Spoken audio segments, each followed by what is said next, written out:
श्री राम 50 सर्ग। विभीषण को इंद्रजित समझकर वानरों का पलायन और सुग्रीव की आज्ञा से जांबवान का उन्हें सांत्वना देना, विभीषण का विलाप और सुग्रीव का उन्हें समझाना, गरुड़ का आना और श्री राम लक्ष्मण को नागपाश से मुक्त करके चला जाना। उस समय महातेजस्वी महाबली वानरराज सुग्रीव ने पूछा, वानरों, जैसे जल में बवंडर की मारी हुई नौका डगमगाने लगती है, उसी प्रकार जो यह हमारी सेना सहसा व्यतीत हो उठी है, इसका कारण क्या है? इसका क्या कारण है?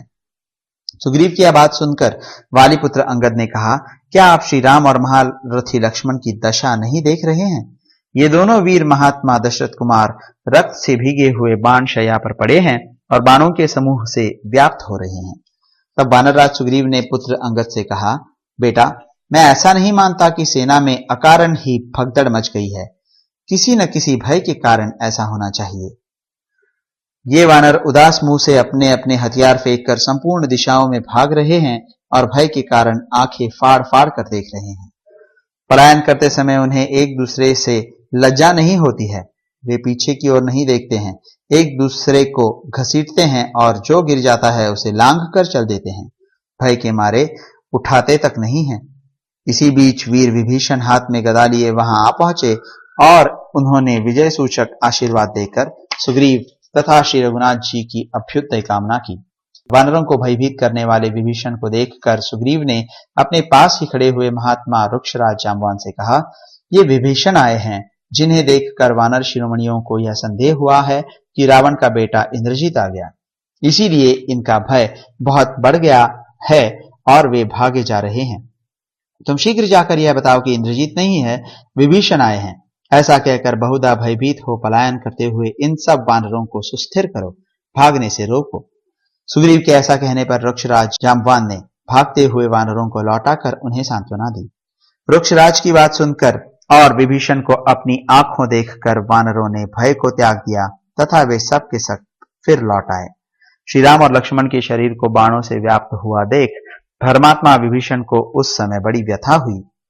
उन्होंने जल्द से भीगे हुए उन दोनों भाइयों के नेत्र पोंछे और मन ही मन शोक से पीड़ित हो वे रोने और विलाप करने लगे। हाय, जिन्हें युद्ध अधिक प्रिय था और जो बल विक्रम से संपन्न थे, वे ही ये दोनों भाई श्री राम और लक्ष्मण माया से युद्ध करने वाले राक्षसों द्वारा इस अवस्था को पहुंचा दिए गए। ये दोनों वीर सरलता पूर्वक पराक्रम प्रकट कर रहे थे, परंतु भाई के इस दुरात्मा को पुत्र ने अपनी कुटिल राक्षसी बुद्धि के द्वारा इन दोनों के साथ धोखा किया। इन दोनों के शरीर बाणों द्वारा पूर्णतः छिद गए हैं।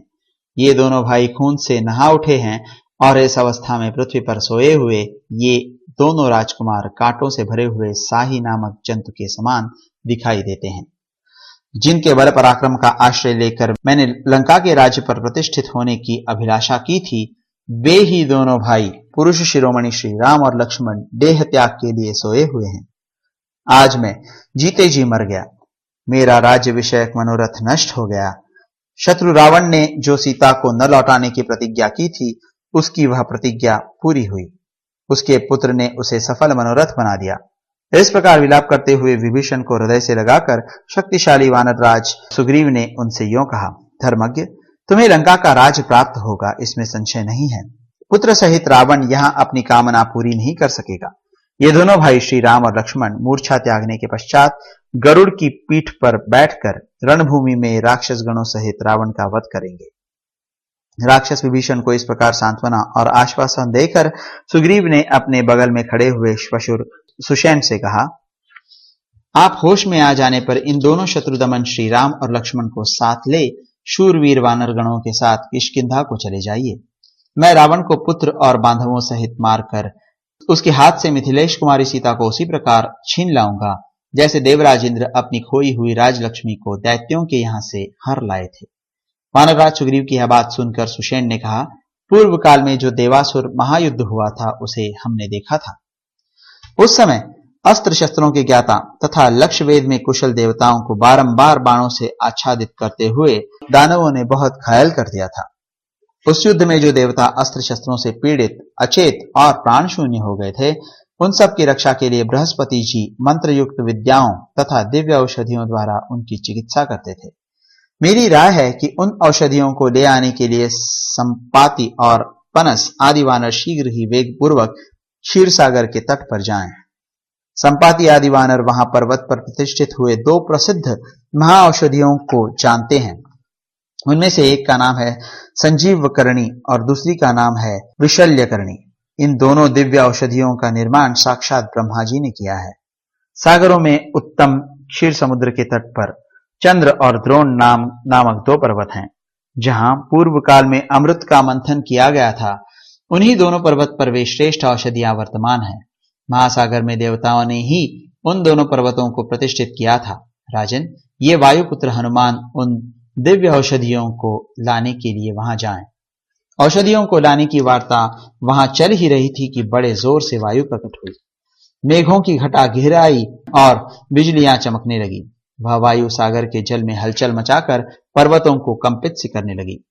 गरुड़ के पंख से उठी हुई प्रचंड वायु ने संपूर्ण द्वीप के बड़े बड़े वृक्षों की डालियां तोड़ डाली और उन्हें लवण समुद्र के जल में गिरा दिया।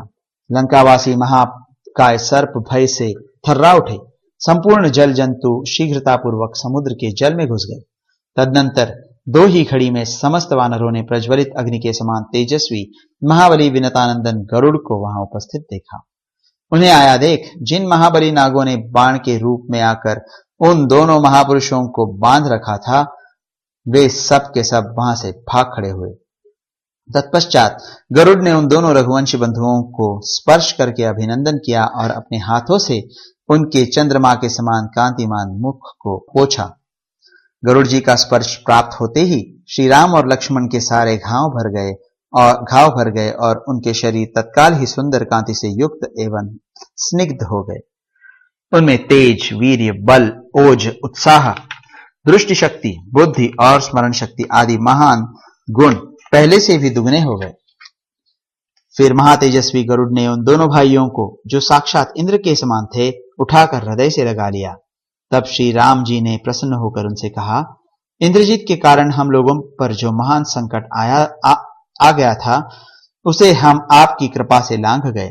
आप विशिष्ट उपाय के ज्ञाता हैं, अतः आपने हम दोनों को शीघ्र ही पूर्ववत बल से संपन्न कर दिया है। जैसे पिता दशरथ और पितामह अज के पास जाने से मेरा मन प्रसन्न हो सकता था, वैसा ही आपको पाकर मेरा हृदय हर्ष से खिल उठा है। आप बड़े रूपवान हैं, दिव्य पुष्पों की माला और दिव्य अंगराग से विभूषित हैं। आपने दो स्वच्छ वस्त्र धारण कर रखे हैं तथा दिव्य आभूषण आपकी शोभा बढ़ाते हैं। हम जानना चाहते हैं कि आप कौन है। सर्वज्ञ होते हुए भी भगवान ने मानव भाव का आश्रय लेकर गरुड़ से ऐसा प्रश्न किया। तब महातेजस्वी महाबली पक्षीराज विनतानंदन गरुड़ ने मन ही मन प्रसन्न हो आनंद के आंसुओं से भरे हुए नेत्र वाले श्री राम से कहा, काकुत्स्थ, मैं आपका प्रिय मित्र गरुड़ हूं, बाहर विचरने वाला आपका प्राण हूं। आप दोनों की सहायता के लिए ही मैं इस समय यहां आया हूं। पराक्रमी असुर, महाबली दानव, देवता तथा गंधर्व भी यदि इंद्र को आगे करके यहां आते तो वे भी इस भयंकर सर्पाकार बाण के बंधन से आपको छुड़ाने में समर्थ नहीं हो सकते थे। क्रूर कर्मा इंद्रजीत ने माया के बल से जिन नागरूपी बाणों का बंधन तैयार किया था, वे नाग ये कद्रु के पुत्र ही थे। इनके दांत बड़े तीखे होते हैं। इन नागों का विष बड़ा भयंकर होता है। ये राक्षस की माया के प्रभाव से बाण बनकर आपके शरीर में लिपट गए थे। धर्म के ज्ञाता सत्य पराक्रमी श्री राम सम्रांगण में शत्रुओं का संहार करने वाले अपने भाई लक्ष्मण के साथ ही आप बड़े सौभाग्यशाली हैं, जो अनायास ही इस नागपाश से मुक्त हो गए। मैं देवताओं के मुख से आप लोगों के नागपाश में बंधने का समाचार सुनकर बड़ी उतावली के साथ यहाँ आया हूं। हम दोनों में जो स्नेह है, उससे प्रेरित हो मित्र धर्म का पालन करता हुआ सहसा आ पहुंचा हूं। आकर मैंने इस महाभयंकर बाण बंधन से आप दोनों को छुड़ा दिया। अब आपको सदा ही सावधान रहना चाहिए। समस्त राक्षस स्वभाव से ही संग्राम में कपट पूर्वक युद्ध करने वाले होते हैं, परंतु शुद्ध स्वभाव वाले आप जैसे शूरवीरों का सरलता ही बल है। इसलिए इस दृष्टांत को सामने रखकर आपको रण क्षेत्र में राक्षसों का कभी विश्वास नहीं करना चाहिए, क्योंकि राक्षस सदा ही कुटिल होते हैं। ऐसा कहकर महाबली गरुड़ ने उस समय परम स्नेही श्री राम को हृदय से लगाकर उनसे जाने की आज्ञा लेने का विचार किया। वे बोले, शत्रुओं पर भी दया दिखाने वाले धर्मज्ञ मित्र रघुनंदन, अब मैं सुखपूर्वक यहाँ से प्रस्थान करूंगा, इसके लिए आपकी आज्ञा चाहता हूँ। वीर रघुनंदन, मैंने जो अपने को आपका सखा बताया है, इसके विषय में आपको अपने मन में कोई कौतूहल नहीं रखना चाहिए। आप युद्ध में सफलता प्राप्त कर लेने पर मेरे इस सख्य भाव को स्वयं समझ लेंगे। आप समुद्र की लहरों के समान अपने बाणों की परंपरा से लंका की ऐसी दशा कर देंगे कि यहाँ केवल बालक और बूढ़े ही शेष रह जाएंगे। इस तरह अपने शत्रु रावण का संहार करके आप सीता को अवश्य प्राप्त कर लेंगे। ऐसी बात कहकर शीघ्रगामी एवं शक्तिशाली गरुड़ ने श्री राम को निरोग करके उन वानरों के बीच में उनकी परिक्रमा की और उन्हें हृदय से लगाकर वे वायु के समान गति से आकाश में चल गए। श्री राम और लक्ष्मण को निरोग हुआ देख उस समय सारे वानर युद्धपति सिंहनाद करने और पूछ हिलाने लगे। फिर तो वानरों ने डंके पीटे, मृदंग बजाए, शंखनाद किए और हर्षोल्लास से भरकर पहली की भांति वे गर्जने और ताल ठोकने लगे। दूसरे पराक्रमी वानर जो वृक्षों और पर्वत शिखरों को हाथ में लेकर युद्ध करते थे, नाना प्रकार के वृक्ष उखाड़कर लाखों की संख्या में युद्ध के लिए खड़े हो गए। जोर जोर से गरजते और निशाचरों को डराते हुए सारे वानर युद्ध की इच्छा से लंका के दरवाजों पर आकर डट गए। उस समय उन वानर युद्धपतियों का बड़ा भयंकर एवं तुमुल सिंहनाद सब ओर गूंजने लगा, मानो ग्रीष्म ऋतु के अंत में आधी रात के समय गरजते हुए मेघों की गंभीर गर्जना सब ओर व्याप्त हो रही है। इस प्रकार श्री वाल्मीकि निर्मित आर्ष रामायण आदि काव्य की युद्ध कांड में 50वां सर्ग पूरा हुआ।